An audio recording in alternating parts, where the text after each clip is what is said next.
Hey, everybody. Welcome Tuesday night. This is, we're back. I'm Scott Ruthven. If you haven't tuned in before, welcome. Thanks for joining me. And I've got a great program for you here tonight. I think we're going to talk about atmospheric and linear perspective. I'm going to paint a little 5x7 scene tonight, a rural scene that I took a photograph on a back road trip here in Colorado. And I love these back roads, right? I'm a country boy, I think, at heart. But tonight I want to expand our horizons a little bit and really open things up so you can fully enter the landscape. Even on a little 5x7 here, the amount of depth and atmospheric and linear perspective that you can, or depth that you can create with those two things is going to be amazing.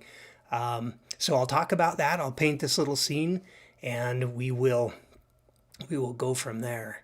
So let me, without further ado here, switch over. And actually, before I do that real quick, I'll tell you, I'm going to paint on these Jack Ritchison panels again tonight. This is the kind of the warm umber wash. And like I said, it's a 5x7 here. So let me show you what I'm talking about for the scene. And lower left there, like I said, we've got a road in there that's going to help me create that linear perspective. Got atmosphere that's going to change the colors as we recede back into space there. And yeah, I'm going to use, I didn't actually fill my whole palette up tonight, so I really am going to pretty much use ultramarine blue, that yellow ochre, of course white, dip into my yellows a bit there, and I'll use my red and orange as modifiers. And we'll be able to do that whole scene with that. So, hey, thanks for joining. Phil, I see you. Katie, I see you. From Ohio. Hey, thanks for joining. And so I'm going to switch over and I will be live painting in just a second here. So, atmospheric and linear perspective. Two terms you might have heard, maybe not. So I'm going to assume no, and I'll give a quick overview of them here. Get a paintbrush to illustrate my point. So let's talk about linear perspective first. And that's something we get really nicely with a road in a scene. Now we all know when we look at a road, it's a certain width. We drive our cars on it. It's the same width as we drive it, drive down it. It's always the same width. But when we look at that road going off into the distance in perspective, linear perspective rules say that the sides of the road, or the lines of the edges of the road, will converge at a vanishing point off in the distance on the horizon line. And I don't want you to worry too much about the technical details of that, but linear perspective is just that. You see lines that you know are straight, but as they go off in the distance, they come together. And in this case, it gives the perception that that road is narrowing down. That's linear perspective, and the rules of that are going to impact nearly everything. Now, you can't really see it in things like trees and rounded forms, that kind of thing, but even clouds follow the rules of linear perspective. You see it like in a downtown area when you look at buildings, for example. If you look at the buildings at your feet, the angles go up. But then if you look up in the sky at the top of the buildings, the angle of the top appears to be going down. Well, they'll converge at that vanishing point off at the horizon line in the distance. Okay, that's linear perspective. We're going to combine it with the second cool thing. Oh, well, there is one other thing. So I said you can't really see the angles changing on things like trees and rounded forms as easily. What you can do, though, linear perspective impacts the size of those things as they go off in the distance. So I've got a tree here, for example. That's going to, if all things were equal, that same tree put a half a mile further out is going to be smaller. So as masses move back in space, they get smaller and smaller. And we can show a little bit of that by not only changing the size, but putting some of these objects that are closer to us in front of items that are further back. And I haven't really shown that in my drawing here, but we'll discuss that a little bit. atmospheric perspective is the second thing we're going to utilize here, and that's the change in coloring in objects as you go further out into the distance. So the further away something is, like these mountains back here, you're looking through more atmosphere, more little particles of dust, and so that changes how you the color that you're interpreting that you see when you look out. Typically what happens is that the color yellow, due to its bandwidth of that color, it doesn't travel as well, so it falls out, and you lose the yellows as you go further back in space. And you also then lose contrast, so your darks aren't as dark and your lights maybe not as light as well, but usually your darks are not as dark. And then the third thing is that you will oftentimes lose some of the intensity of the color, or the chroma of the color. It turns more to a neutral, a grayed down version. A blue way back here is going to be, a grayer blue maybe than up in the foreground.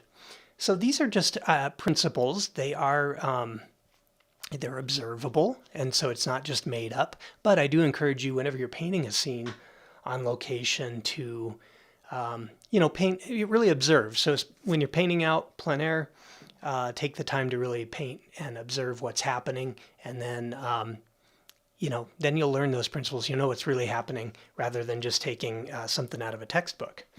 Dana, hey, welcome back from snowy California. Glad to see you are able to join us this week. Okay, so again, like I start all my paintings, I think about what's my lightest light in there. And if I squint down, it's pretty clear my sky is still the lightest light. The road's a close second, but I don't really want the road to be my lightest light anyway. So let me get some brushes going here. And let's see. So I'm going to try to keep these shapes pretty simple tonight in this landscape. Being that it's a small painting anyway, it kind of lends itself to that, but I think that there's no need to really get too complex here. This is really about the road going back in and this dark shape of a tree here in the foreground, setting that off. So let's block in some of this and get going here. My medium tonight's going to be Galkyd Gel. And, I kind of have I have a bit of a desire to make my sky not blue. Wow. I just am hitting this on the fly. I hope that's not the kiss of death for me on my demo here. But, I think sometimes, in the afternoon, you kind of get the light on the clouds, or a lot of atmosphere in the sky, and you end up with kind of an orange sky here. So let me try it. What the heck? We're going to give it a shot here. And this will be a real test to see if I can push the atmospheric perspective when I go with a non-blue sky, honestly. So I'm going to lay this in, and because my panel here is pre-toned, it's going to look pretty light, exactly the way I want it. Jessica, hey, thanks for joining. Hi from a collector. Yes, Jessica has some of my favorite paintings over the years. She's been an excellent collector. Welcome. Maybe you'll see something new you like here tonight. Jessica over the years has bought literally some of my favorite paintings, and I always tell her, God, that's one I really liked, and I thought over time she'd think I was just giving her a line about it, but she really had an eye for some of the paintings that maybe weren't, they might not have sold right away, but they were kind of they were a real painter's painting. So she's got Definitely got the eye for stuff that's not just decorative. Okay, so getting this sky in here, and I did my drawing beforehand. Always a good idea. I did a little sketchbook, thumbnail of it, did the whole shebang. I do it just so I'm more expeditious painting for you guys. But we all should do this because it really does help you to, does help us to, yeah, just kind of feel out the drawing and, you know, expand our thoughts on what the picture is going to look like and how we might approach it. Okay, so now I've got kind of my brightest bright in here. I'm going to put some clouds on that too at some point, but I'll let that set up. It's absorbing into that gesso right now. And so let's talk about, my drawing kind of shows you the linear perspective side of things, how the lines converge off into the distance, how shapes get smaller in the distance and overlap one another. So I'm going to highlight a little bit more about the atmospheric perspective. Now I've got, basically I just set the sky as being a, you know, an orange here. And what that does is that sky, of course, is going to impact everything else color-wise. Looking for another brush here quick. So I need to, and this was why it was a little bit dangerous for me to choose this out of the blue. But I'm going to build from this pile, and I'm going to work forward this time. And let's see, I've got some blue mountains there. Actually, I'm going to come over here with some stronger blue. I'm going to make that a little grayed down and put some red in it to gray neutralize that blue. So it's kind of a, and some orange. But I do want it to be identifiably blue here, right? Okay. It's grayed down, more of neutral. I'm going to punch it up just a little bit more, and it's dark. So I've got the blue there. I'm going to mix up a little bit more of my sky color, and I'm just going to make that a decent pile there. Now I'm going to blend the two of these together.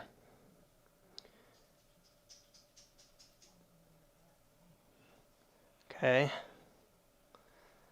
And so what that's doing is somewhere in there, I've got the sky to the mountains, and I can use this range to, for each brush stroke, I'm going to put some more of that just pure white and orange here.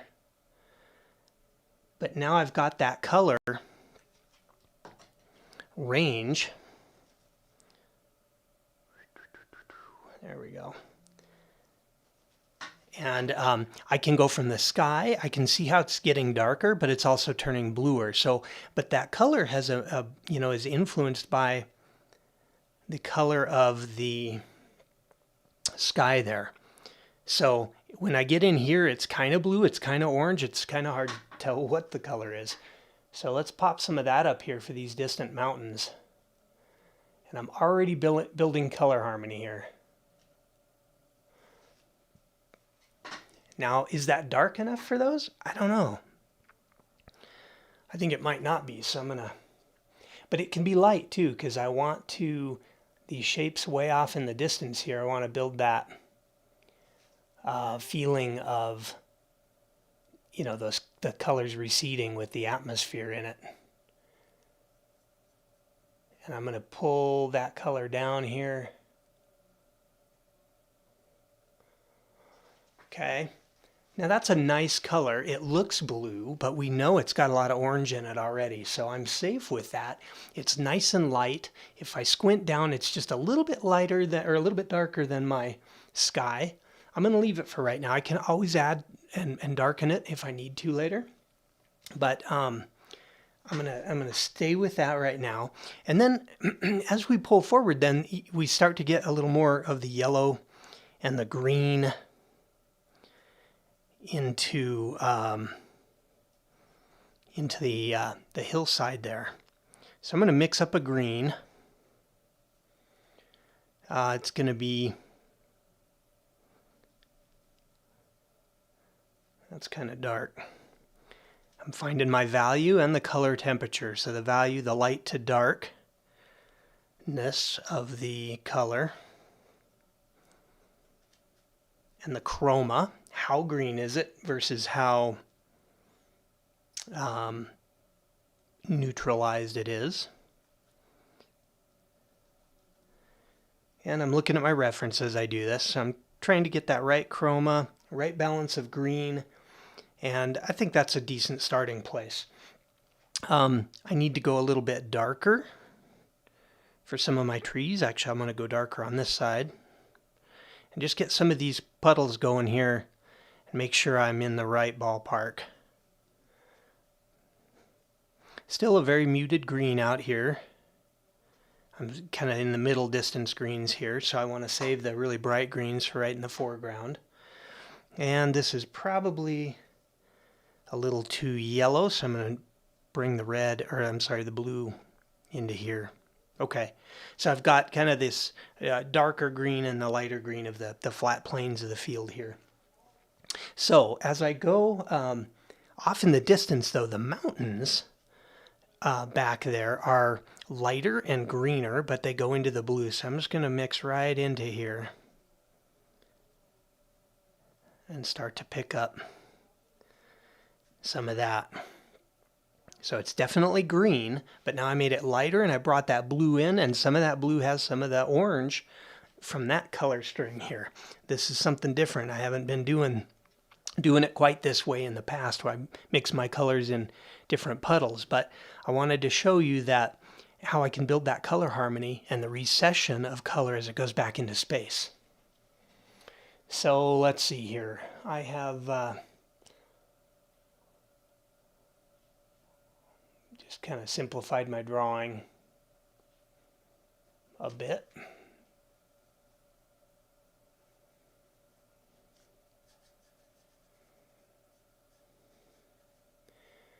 Get these shapes in here. And I'm going to pick up a little bit more of this color off to the side and try to set this shape here, these mountains, back a little bit even further.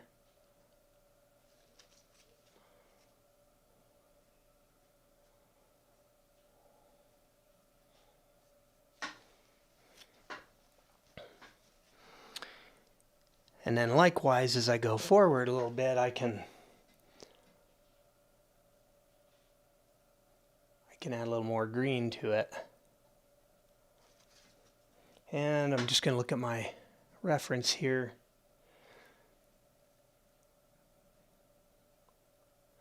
Get some of my drawing correct.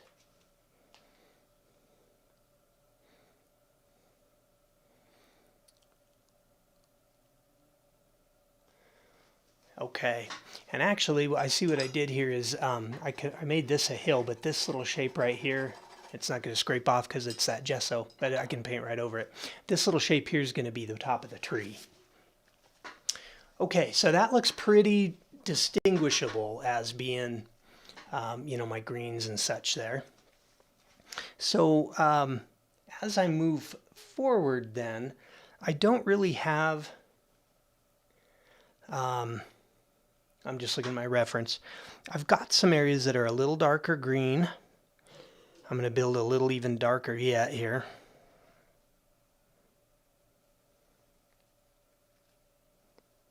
And it's still in the blue. I'm going to add a little red to that.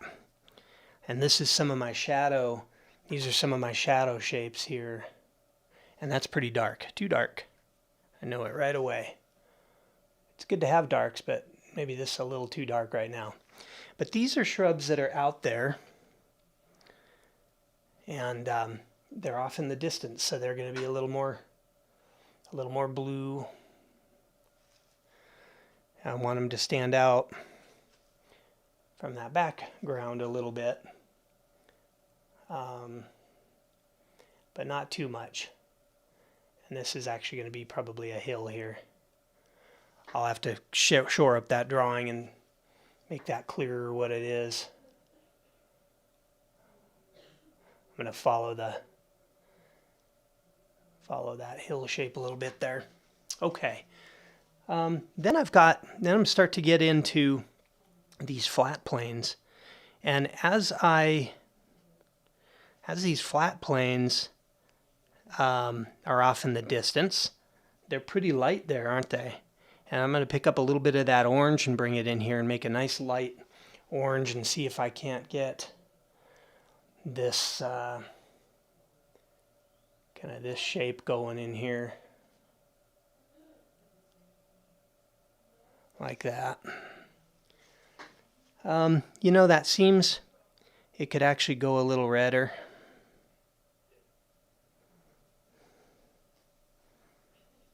So I'll do that. Adding a little red allows that to set up and stand out from the green a little bit. And I'm just going to block this whole shape in with this color right now.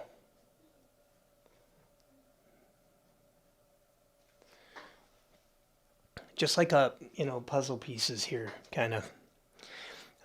Then as I go back a little bit, I've kind of got another area here that's just a different color. It's actually reading a little bit ochre-y.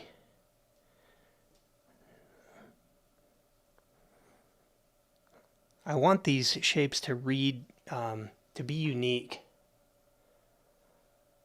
You know, and again, we're trying to expand the feeling of depth here. But I'll also want these shapes to be distinguishable off into space.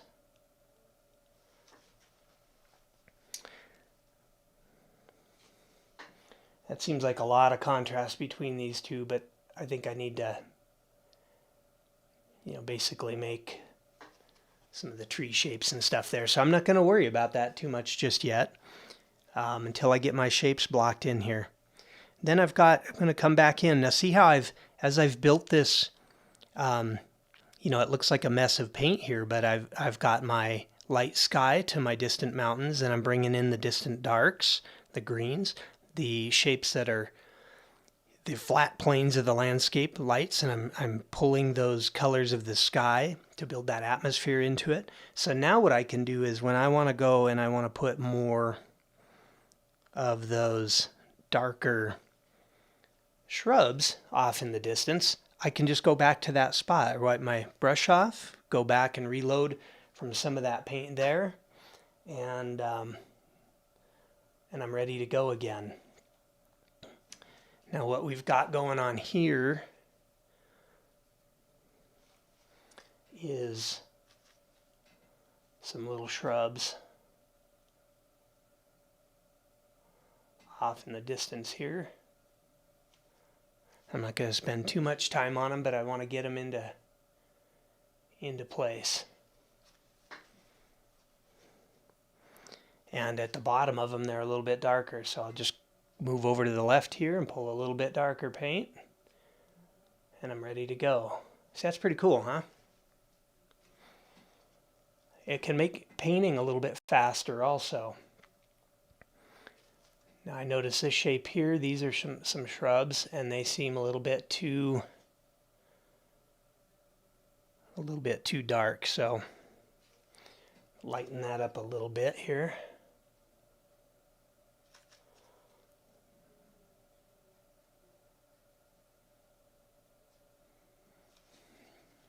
Okay, so where I'm at in my value scale, I am getting darker. You can, if I squint down, all of these values right here are about equal with the gray of my palette. So that means it's about in the middle of the value scale. This one's darker and these are lighter. So I didn't do that little value scale here like I did last week, but I'm using the neutral gray of my palette as my guide. Okay, let's see, I need something from here, it looks like. It's going to come in and define that little bit of land.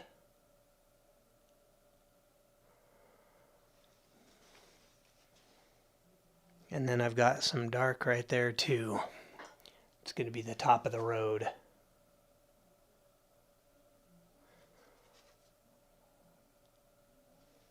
Okay. And now this hill here is coming more forward yet even. And so it's going to gain a little more chroma in there. And so I'm going to build from this pile here. It's still light in value. I want a little more red, a little more orange. And I got to get the right value here. That seems pretty red-orange. Well, relative, right? But I'm going to get it in there and we'll see what it looks like here. Yeah, I think it's too bright. So what I can do is just bring that up into these other greens and neutralize it a bit. It's its own unique color, but it's still different enough from that other background there to set this portion firmly in the foreground here. And I'm gonna draw some of this land mass around the trees here.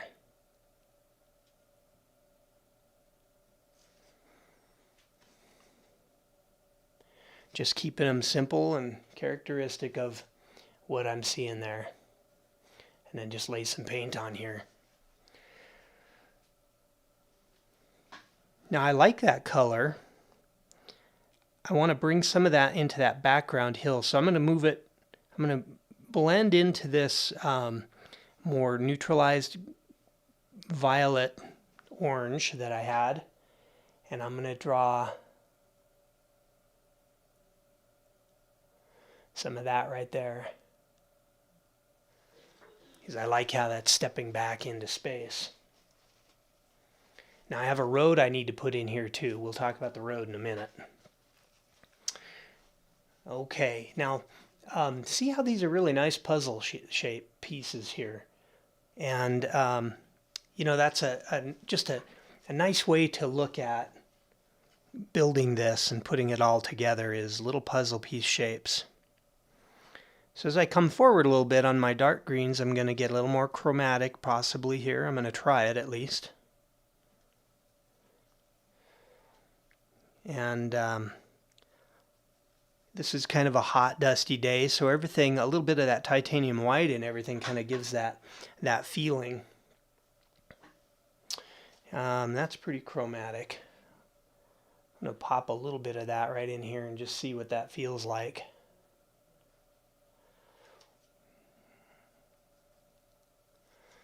Yeah, that could work. So see, look at the difference in the green there. You just know that that's closer to you. It's got a lot more yellow and vibrant in it to that one that's off in the distance there.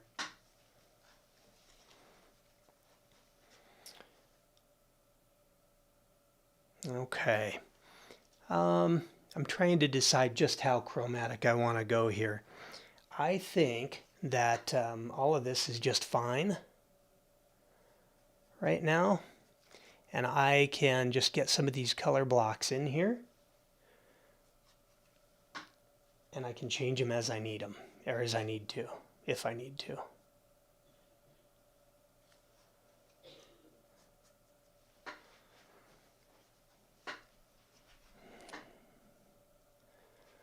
And by just putting some lines of color in here too, that's kind of a nice effect.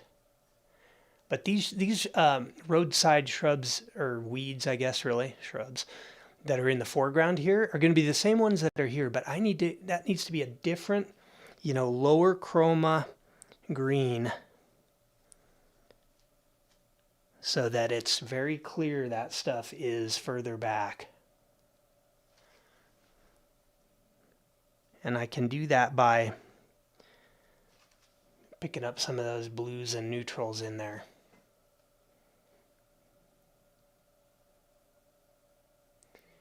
And the size of it as well. So I've made that shape a little bit bigger of those roadside grasses there. I'll carve into them a little bit possibly, but there's a real clear delineation in color right here. And I'll mess with that a little bit more so the size is also clear. Now I've got this little patch in here that's a green, and that's a pretty chromatic green as well. It's a little bit lighter. Now this is when I'm starting to make these colors a little more nuanced, then I'll mess up these puddles a little bit here. I don't really have a lot of options to avoid that, because I have a base color here, but then I want to modulate it. I want to make it a little lighter and cooler, etc. So I think that could be a little more yellow, a little more chromatic in there. Pop a little ochre in there, and then I got to lighten it a little, just a bit. Yeah, that feels pretty good. It's a little bit different green. It's a nice little shape down in here. So I filled that in. Okay, then up in the foreground here, I've got some pretty chromatic, bright yellow tops. And that is maybe the most chromatic that we have. So I'm going to drop some of that in right here and see how that looks.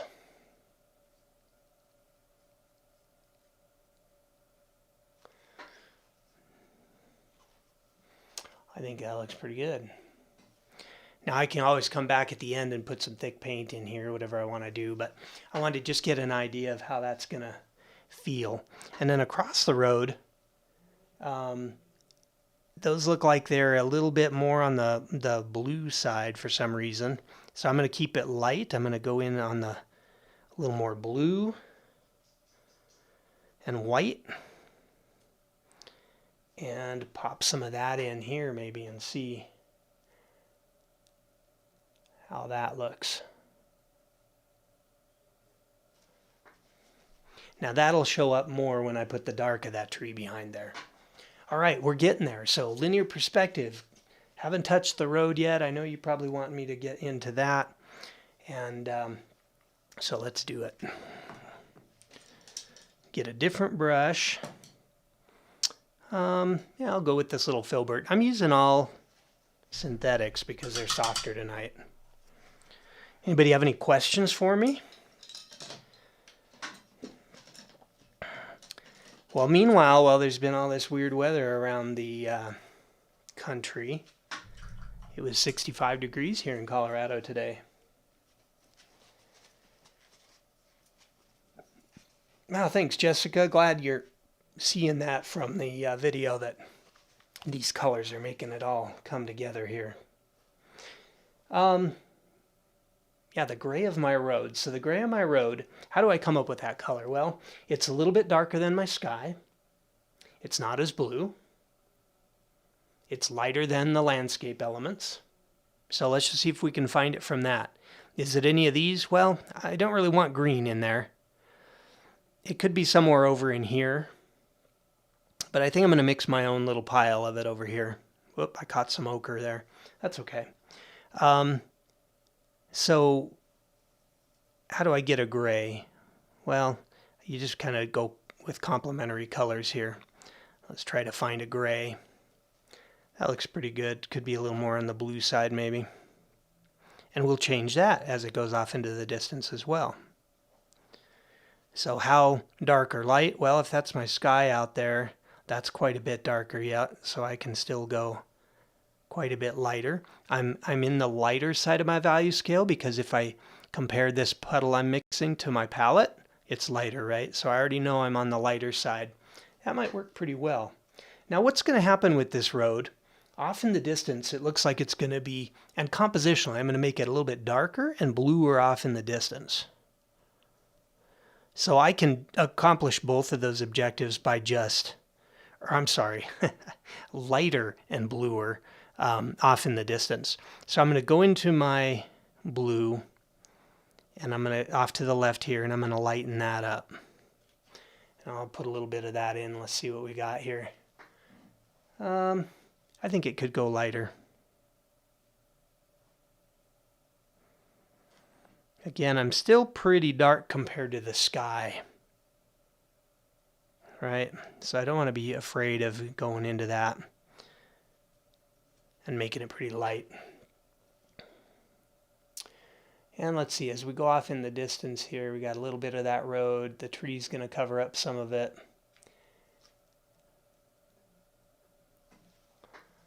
And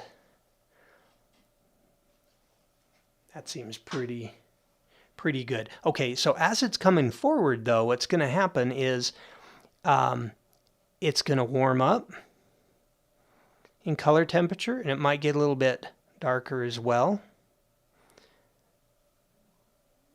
So I'm just going a little warmer and darker with, I'm using the complements of orange and blue there to do that.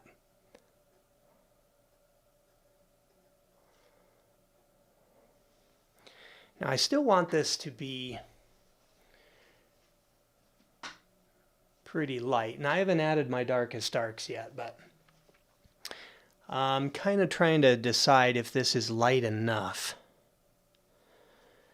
And I think I could actually, yeah, go a little bit lighter here. And I'm just going to bring that right up.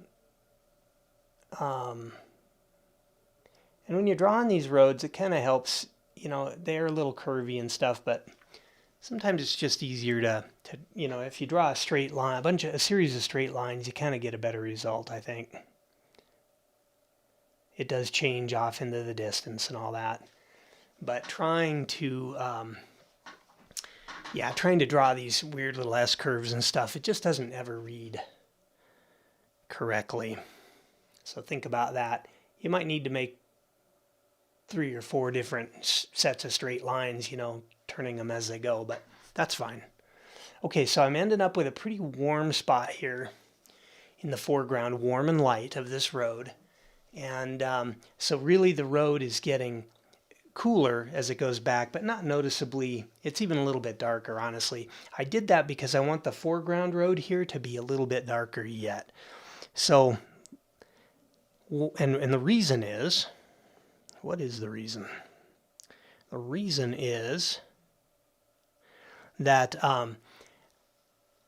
if the road's darker here in the foreground, it's going to have the effect to kind of pull you into the, your eye's going to want to follow in on that road as it gets lighter and lighter. It's kind of like, come on in here.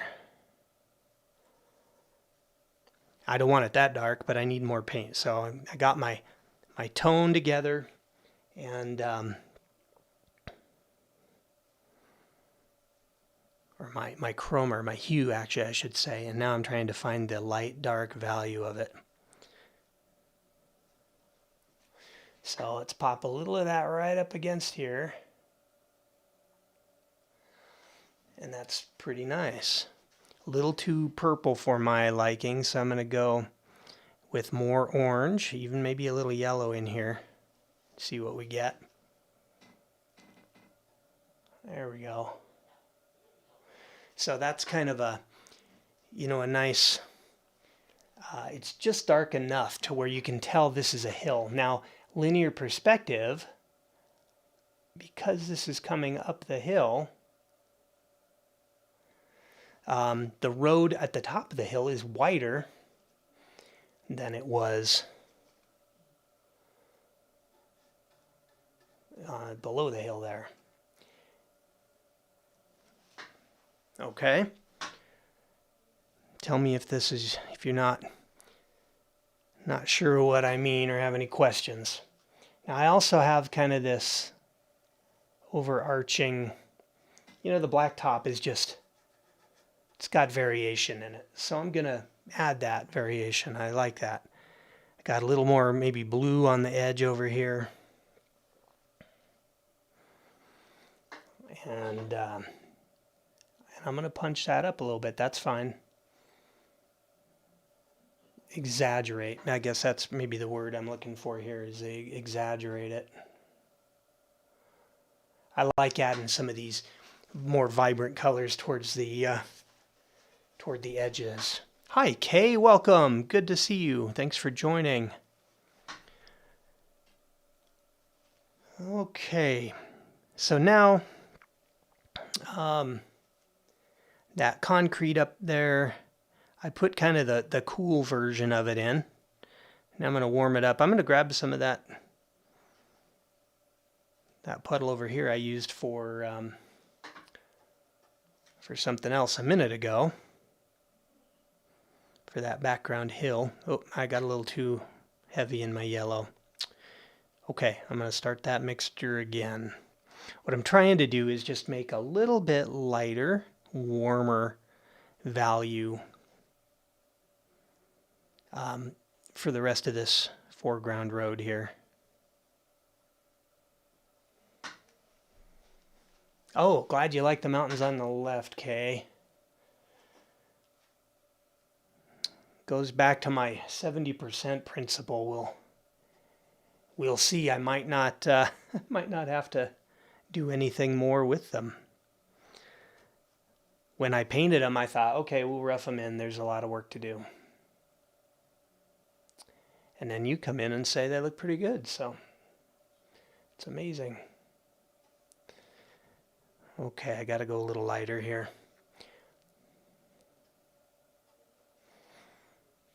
I'm probably spending a little too much time on this road right here, but that's okay. It is right in the foreground after all, so it's got to be a little bit more, considered. And I don't have to copy this. I'm trying to make this an artistic statement here. So I'm not worried about it being a copy by any means of the picture here. It's my jumping off point. Okay, I need to actually go reestablish that a little bit more. And I think what I'm going to do is kind of put a cool line over here, and then a warmer dark on the other edge of it. That's just kind of fun, why not?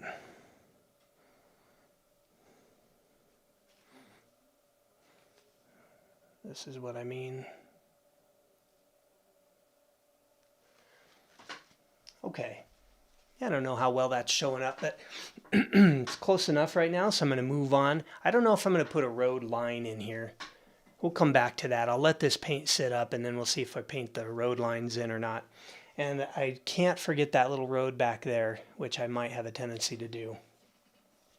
But let's switch off the road for now and work on those trees. So,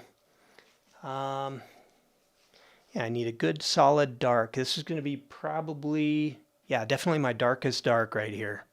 So I got its own little spot here. Don't need it very chromatic green, so I need to knock this back a little bit. I'll go into my alizarin permanent. And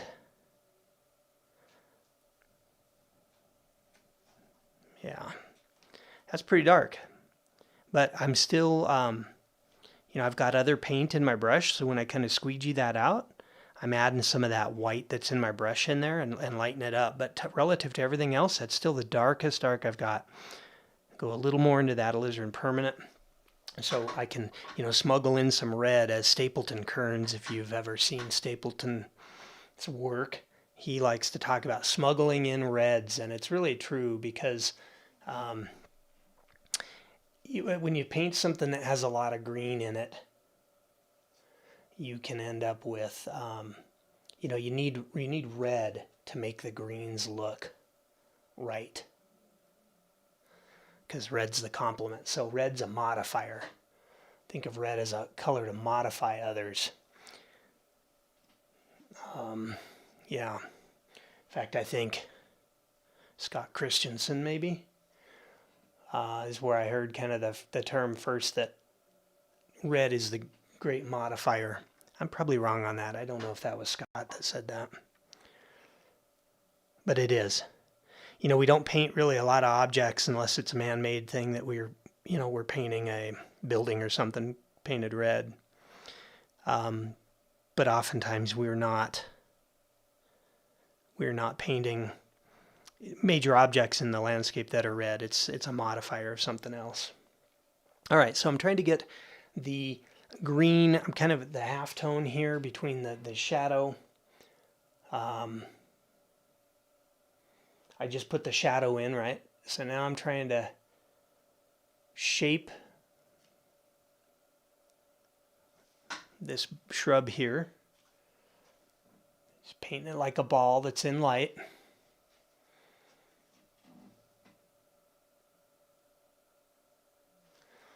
And that's the half tone. So this is an area that is in light and more the local color of the actual bush, or tree, I guess.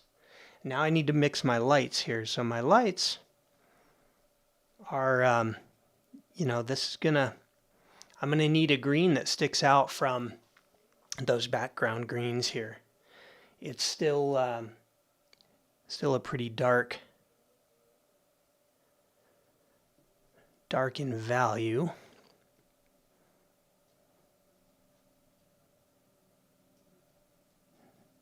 And I'm a little bit lighter than the midway point on the value scale here. So let's see how that looks. I'm basically looking for, is there enough contrast?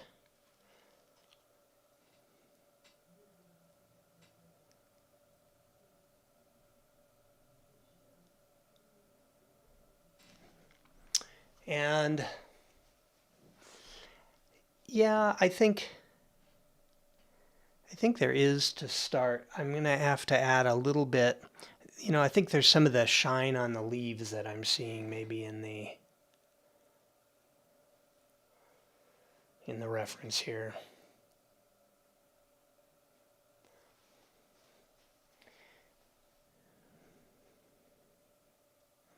But I'll do that secondary. Let me just get the major shape of these in.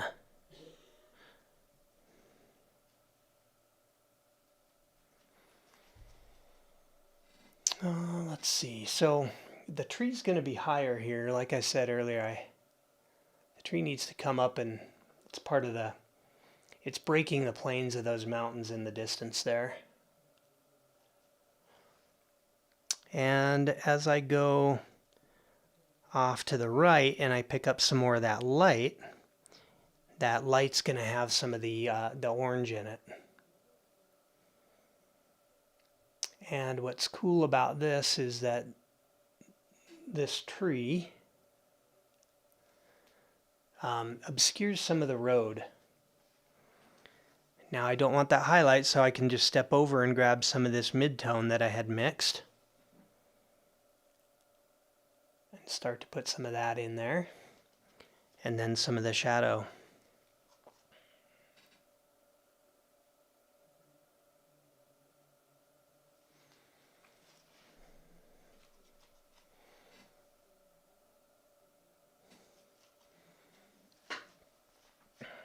Okay.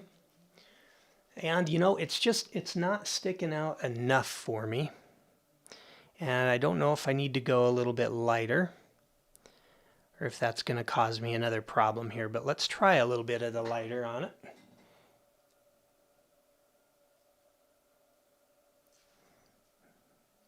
Some of the contrast that we get.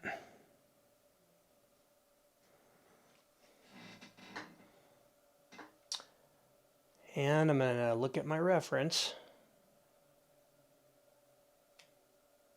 But I'm going to simplify it too, so I'm not spending a lot of time trying to, copy this leaf for leaf.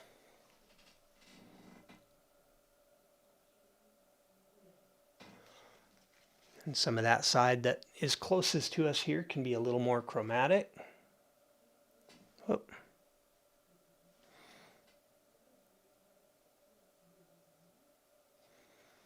Like that.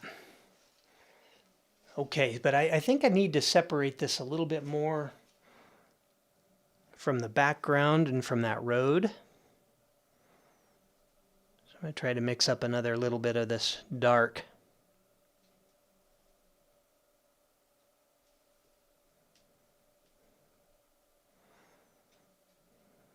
And That's pretty dark actually, so I need it somewhere about there, I think.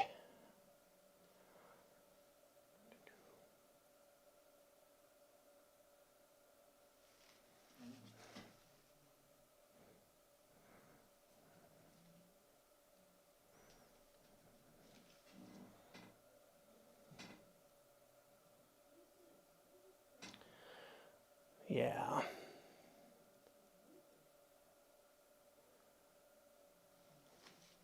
I don't know if I love the tree shape. I might need to work on that a little bit more. But let's keep moving. So then I've got this other light colored shrub in the foreground.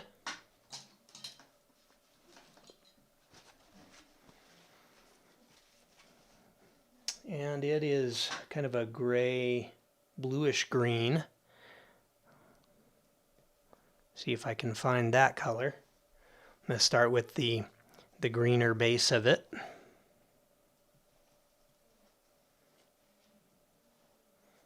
And it's a little bit darker.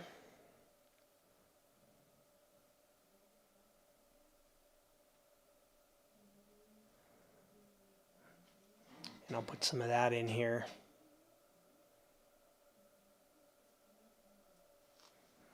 I think I could go a little darker than that even yet.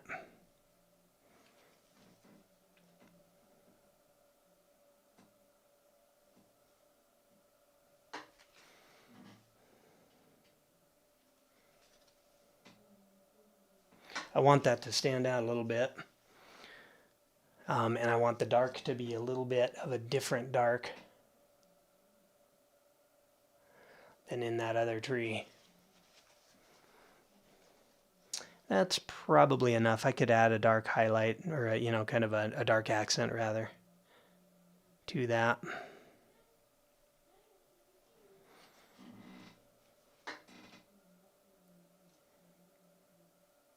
Something like that. All right. Now I need to mix that out and get the lighter shape of that.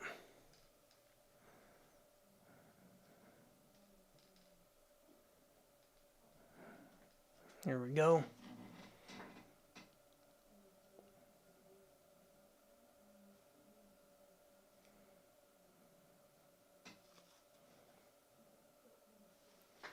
I'm obliterating some of that shadow, which is okay. Well, it looks like my cobalt's all dried up there. There's a little bit. Okay. Right along the top here is really bright.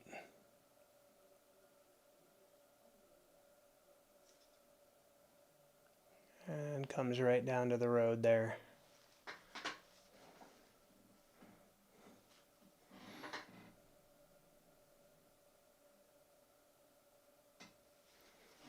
All right, just a shape. I don't really love the shape, honestly. I got to work on that a little bit. Okay, so next area, probably going to be, well, I have this other tree over here I can pop in.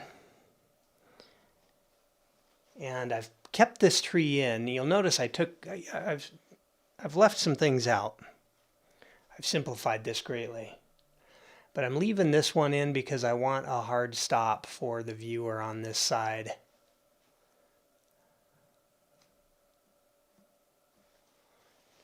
And I need to make that a little more interesting.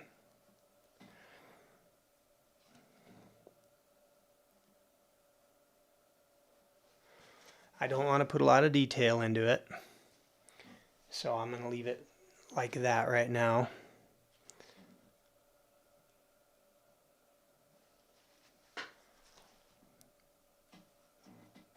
And I'll adjust it maybe a bit here. But I have to get these other shapes kind of in and done.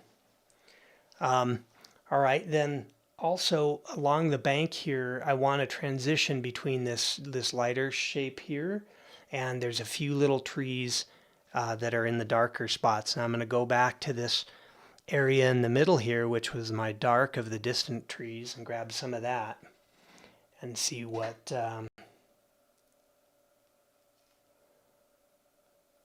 I can do with that. Needs to be a little darker.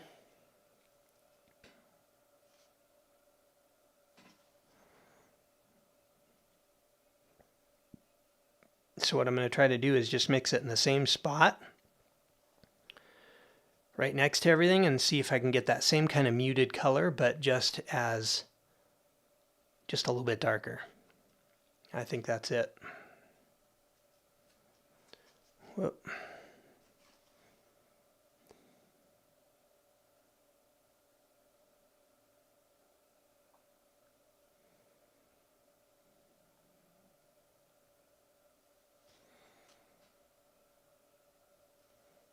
Okay. And then I've got that little dark back there, but it's way back and it's much grayer.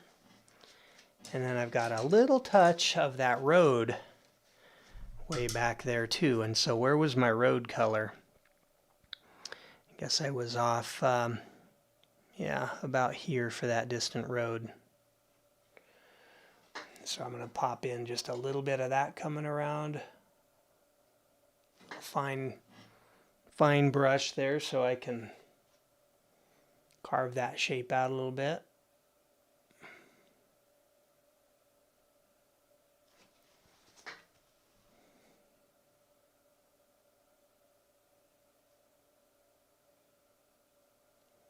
And actually, I've made a mistake. The road doesn't come over that far, so I'm going to bring my tree shape around, put that dark in there. There we go. Now I can go back in and redraw some of the road here.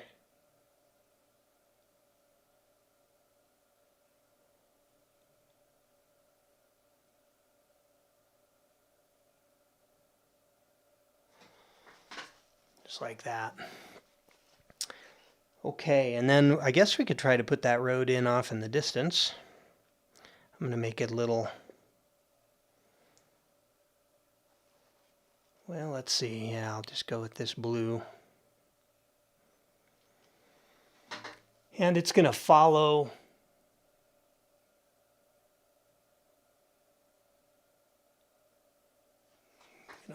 that little piece of land there.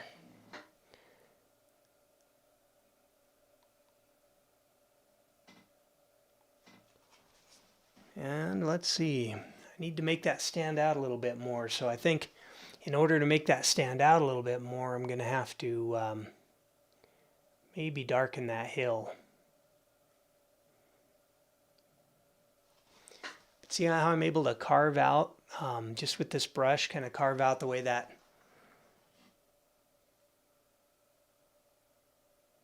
looks. I can make that stand out a little bit as well by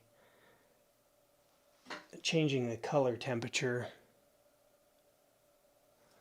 So we'll see if I need to do that. There, I think I just did it with value. Put a light shape back there. You know, and you've got all the other visual cues that tell you that's a road.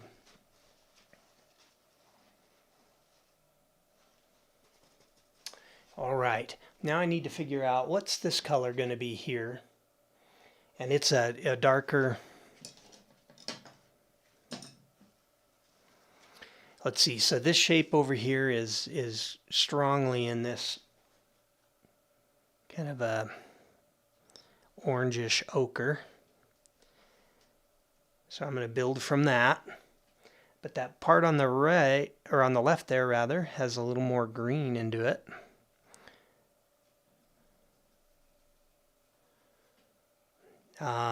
Not too chromatic. Let's see what this looks like here. Yeah, that actually looks pretty good.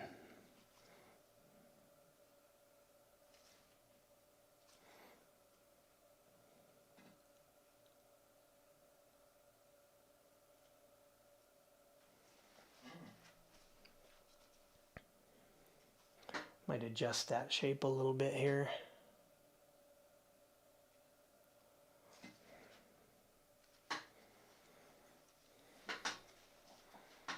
And then that back hill, I'm going to start to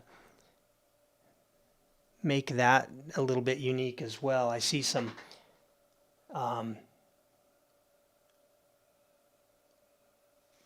little patchwork of some green in there. This might work or it might not, by the way. But trying to show some of the, maybe, it's not really crops here, but some of the differentiation of the land right there. And then I've got something that's really important here to say, this is part of my hill right here. Oops, it's got to be lighter.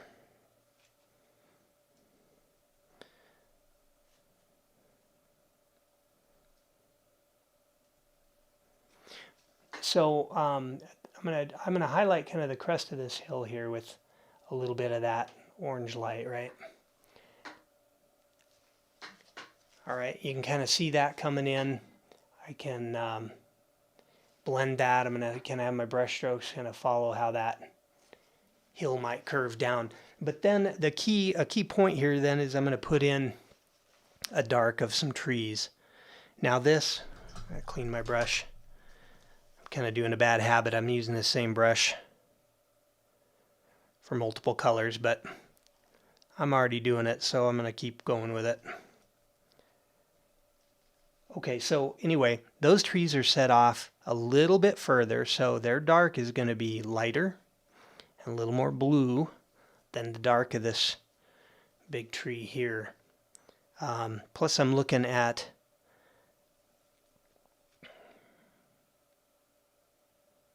what am I actually?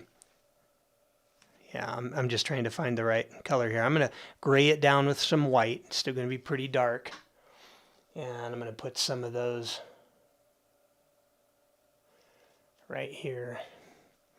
And I think I can get away with it being a little more dark.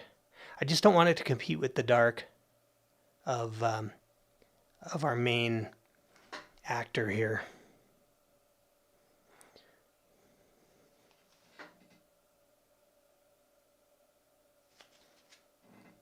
And I don't want it to be the same shape as that.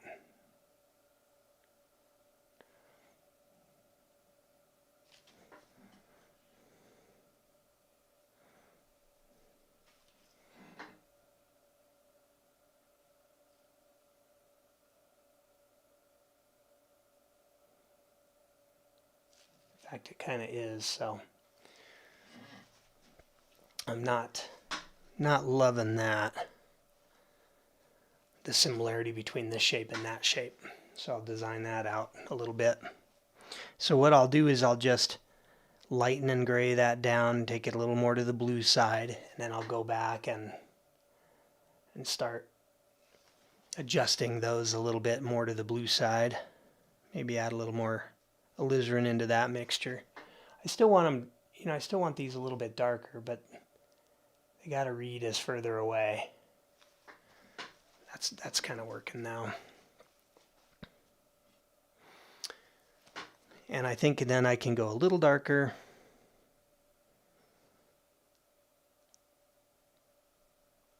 Right here.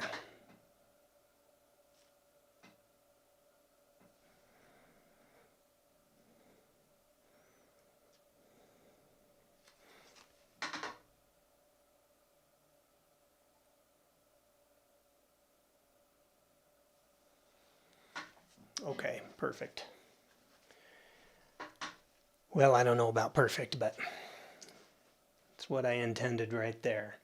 Okay, so then as we go further back, we've got these trees here. I was able to go right back to that color because I know where it is. And then actually along just a little bit further back,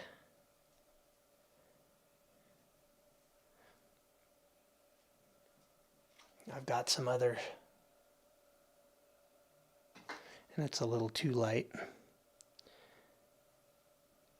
It's really nuanced here, but I've got these other little trees and things on the road, or that hill that's further out there. Again, all this is giving the cues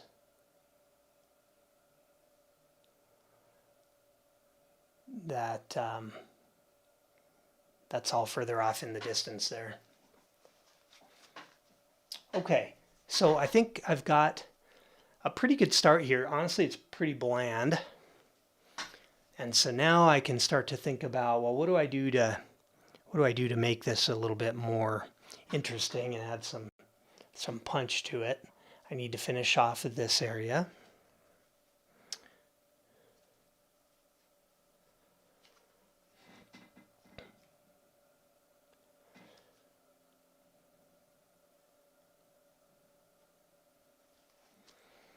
And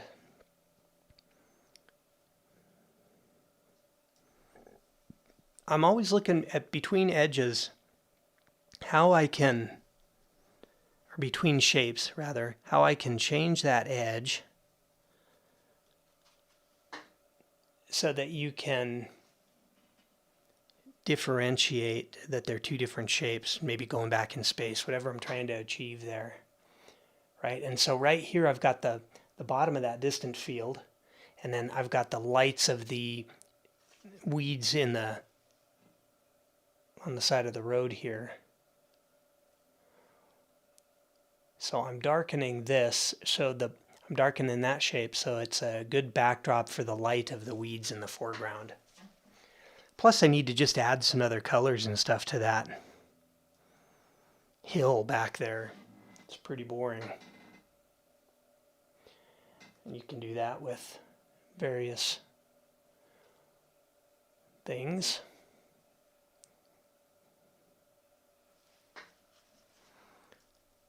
By going lighter and darker and different colors, and add a lot of different uniqueness maybe to that hill. I even added a little green there, you see. I want to go real careful with that though, because I don't want it to all of a sudden jump forward.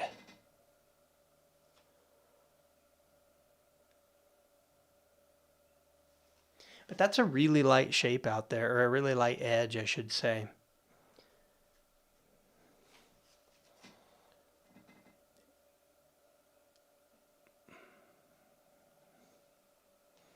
And I think I need to actually correct my drawing a little bit on that. Right here.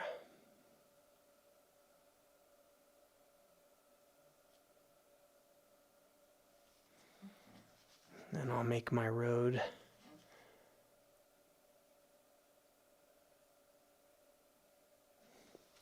There we go.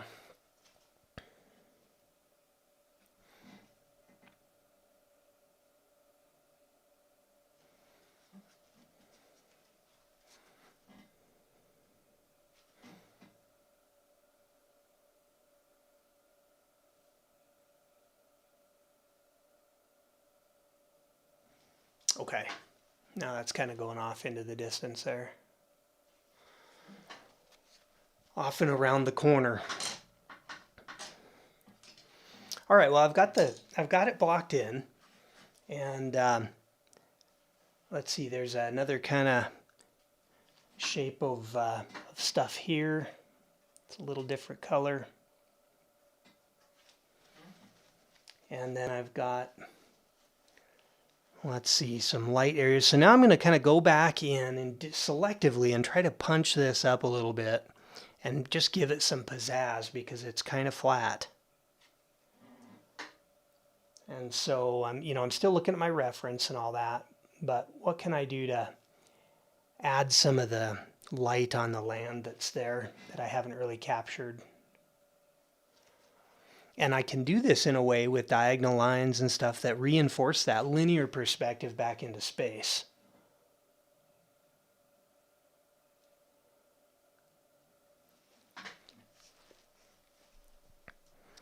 And let's see, I see a little bit of that happening over here, but it's not as warm.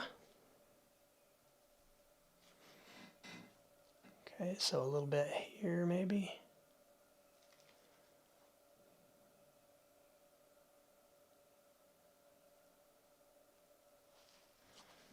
And I'll just kind of carve some of that space out.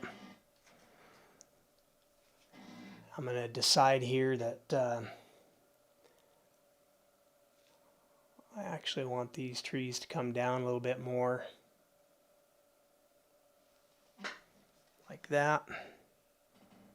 And they can even be a little darker.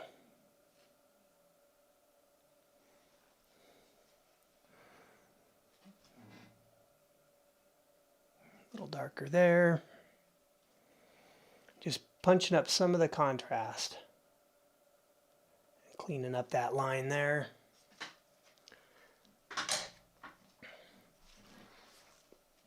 Okay, well, what else here? Now I need to look at my reference. I think I can put some darks in the foreground. And actually there's some really kind of nice warm darks on the edge of the road right here a little bit. Maybe that's some reflected light, I don't know. We'll just put some of those marks in because that's kind of nice.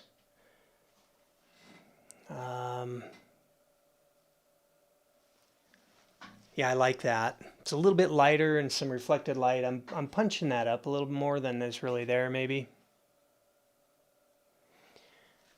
But I think it needs some a little more of these little jewels of color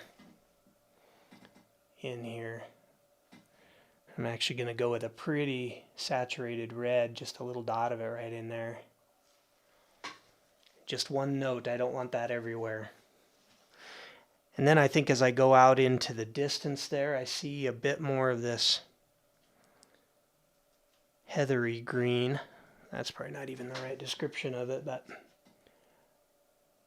yeah, it needs to be bluer than that.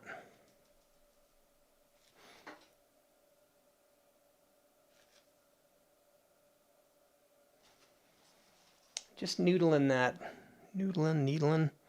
working that edge out there in the distance until I get kind of the right color, temperature, and value that I want.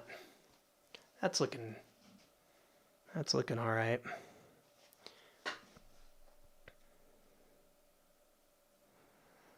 Actually dip into the blue a little bit on there and see if I can just tickle that edge a little bit with that lighter color.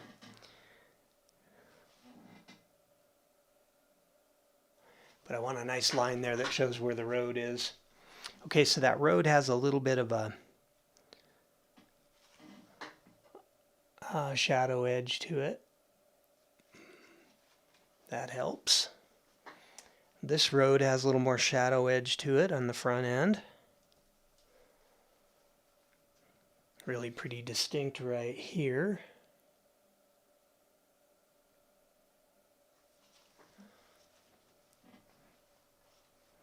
In those greens.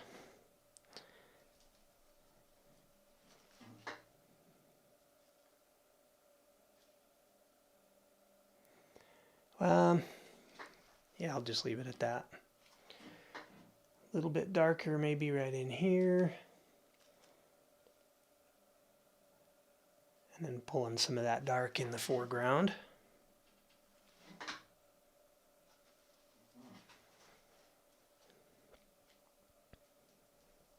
So just selectively reinforcing areas that I want to add some, some more punch to. And it's going to be in the foreground, really. I mean, you're not going to be doing this kind of stuff in the background. Well, that's a pretty dark note there. Let's see. I don't know if I can get away with this much of a dark. I might have to repaint this section here.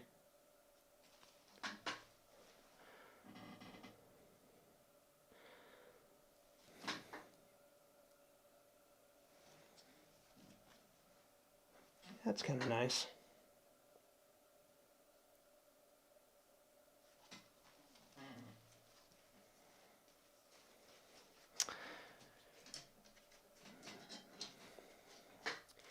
But it's really, you see the road just expanding into the distance, or expanding as it comes to you though, and narrowing off in the distance, and really sets that atmospheric perspective there.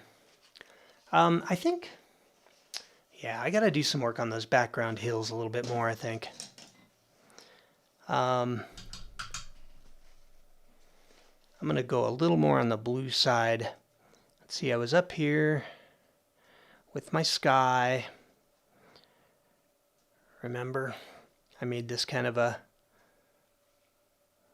blue there. This is the kind of the greenish mountains, but let me see if I can add a little more dimensionality to it by maybe lightening some of that edge with a cooler color here. But see, what's happening is I'm losing that effect of the light. So I put that down and I see that, nope, I'm not able to do that because the light is orange. So by putting a blue edge on there, I'm losing the effect of that light. So I'm going to warm that up and see if I can get that closer to being right. It's a little light.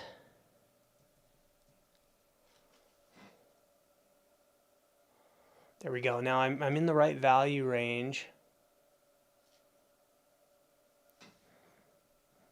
Closer. And I'm popping that off into the distance there.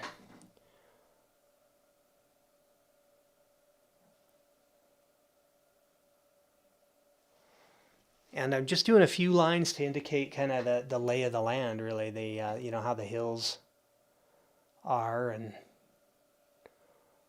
all of that. So it adds just a little bit of interest. It doesn't go overboard, I don't think. And then I've got to find that color back there. See if I can shape these trees back there a little bit. And that seems a little bit light. It's enough off in the distance that it shouldn't be that light. So, just notice the last few brush strokes have really helped define some of those shapes a little bit more.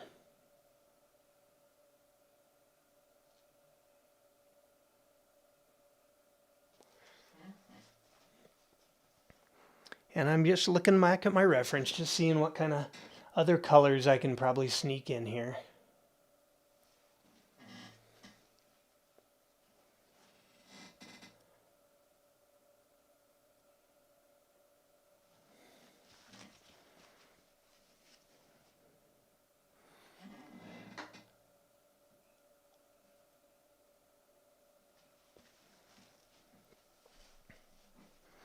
Okay, and I think I have a feeling I can make this sky a little bit better by adding some bluish tone into it.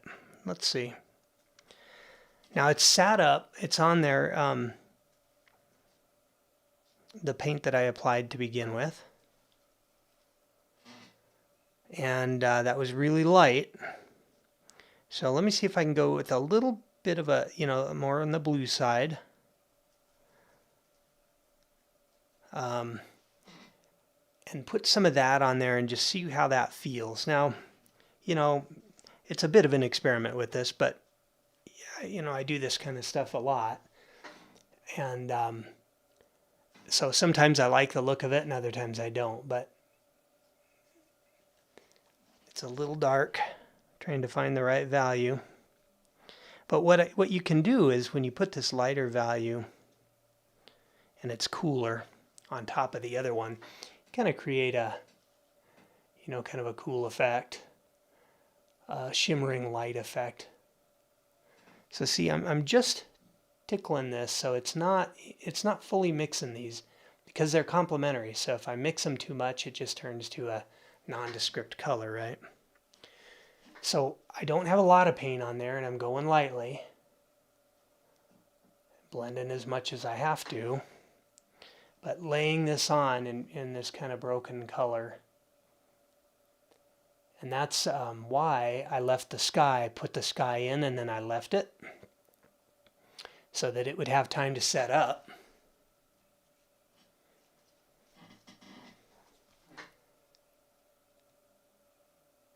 And allow me to drag this, little bits of the blue sky on top of it.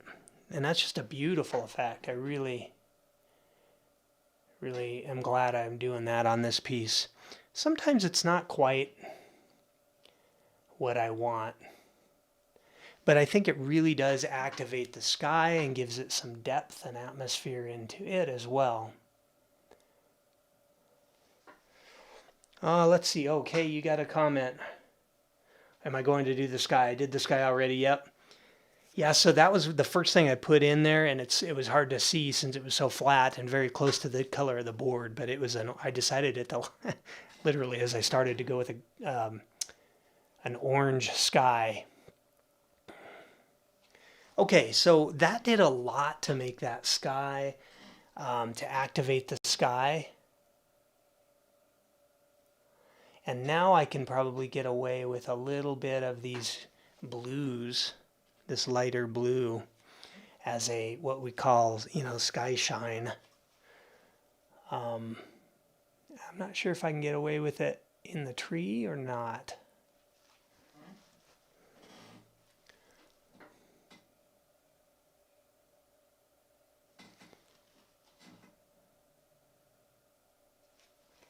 Yeah, I'm not liking that.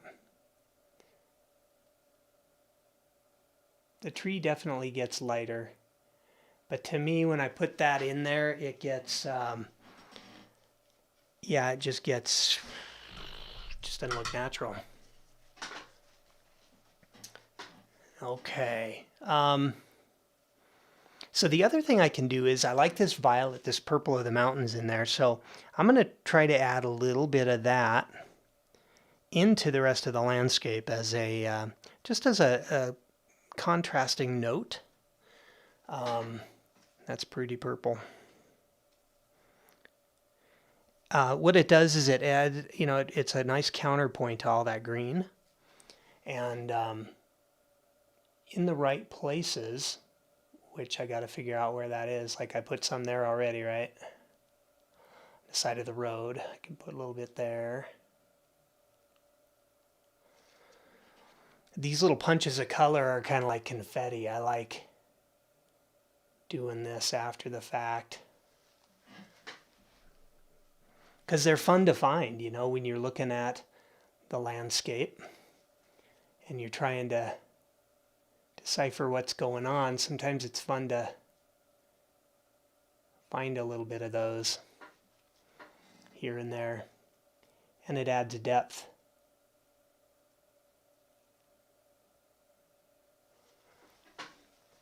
Little jewels of color.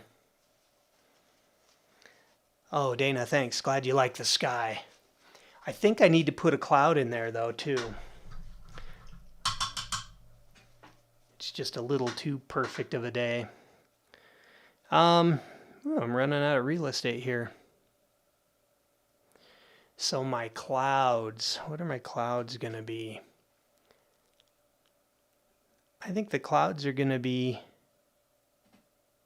just a little brighter with that same orange to them.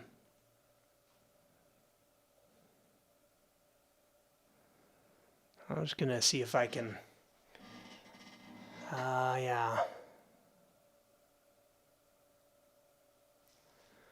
do something that's artistic.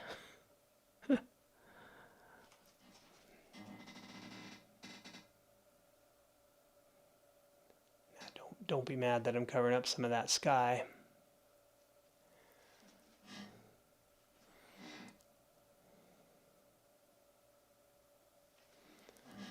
Just try to get some shapes in here that I like.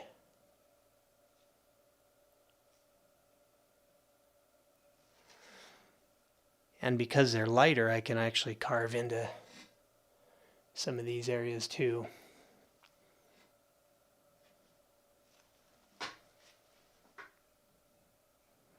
So I kind of got a base color in there, right? And now I'm going to come in and put maybe a lighter color on top of that. Maybe add a little bit of yellow into there if I can get some.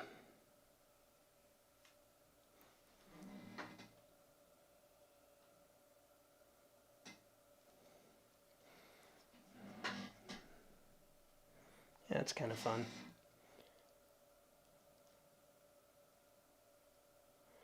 It's what it's all about. Just have fun with it. See what you like.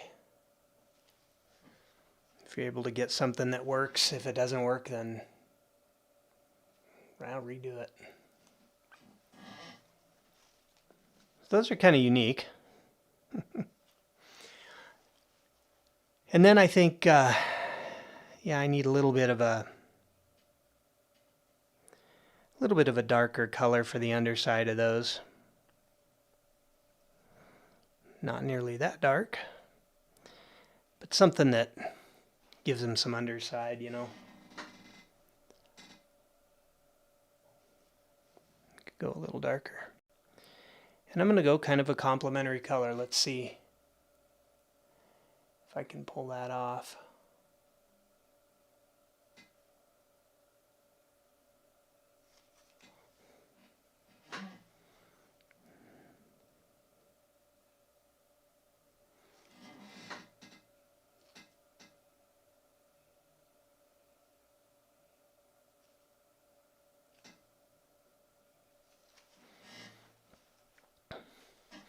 You know, now I'm just having fun playing around.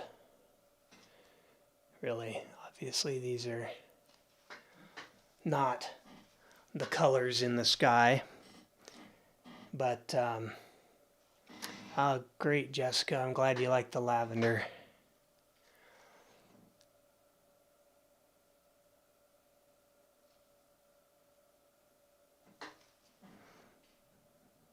Just play and have some fun. Whoa, got way out of my color zone there. Play and have a little bit of fun with the darks, or the colors, I should say. This is where you can really kind of make a painting that's fun to look at. And that's what I want to do. Make a painting that's fun to look at.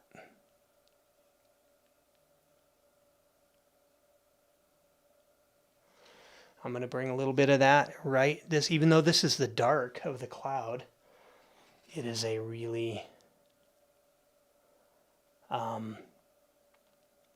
still a very light color. I'm going to put some of that into this foreground.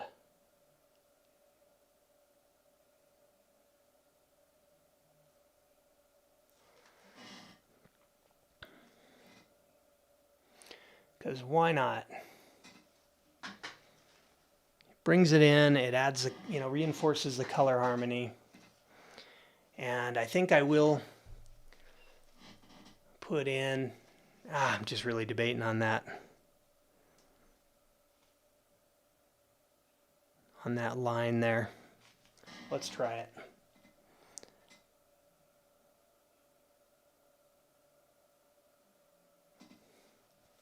I don't like it, and I drew it wrong. So he's gone.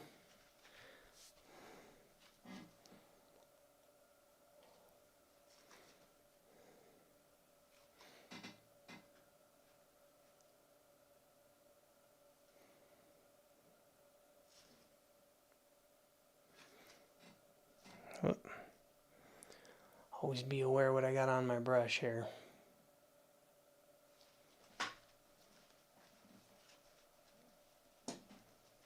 Okay. Well, I think that's kind of fun. I think the last thing I'll do maybe is just make a nice bright orange. Maybe more to the yellow side, actually, I should say. Along those mountains there.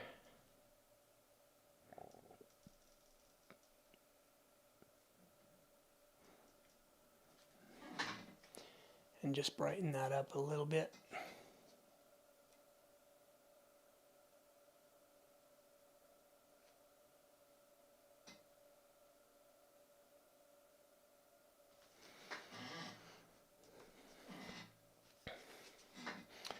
And then I need to integrate that.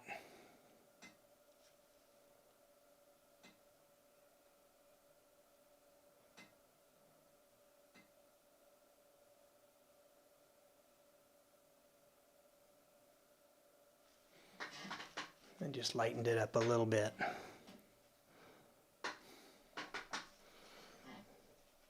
But in the process also kind of hurt my sky or my mountain shape a little bit there.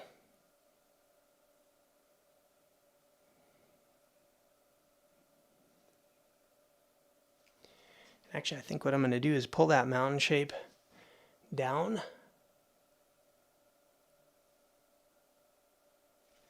So the tree, the top of the tree can break that plane.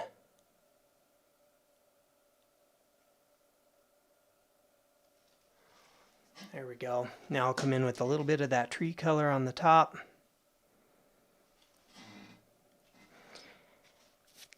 And if I paint this, so I'm going to paint the tree in, but I'm going to paint the edge of it a little bit darker. Like that.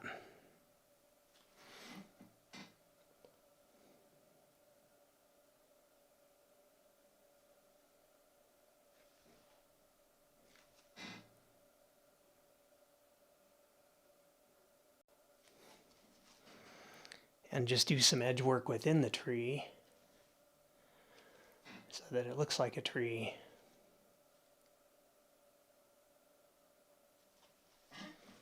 Like that.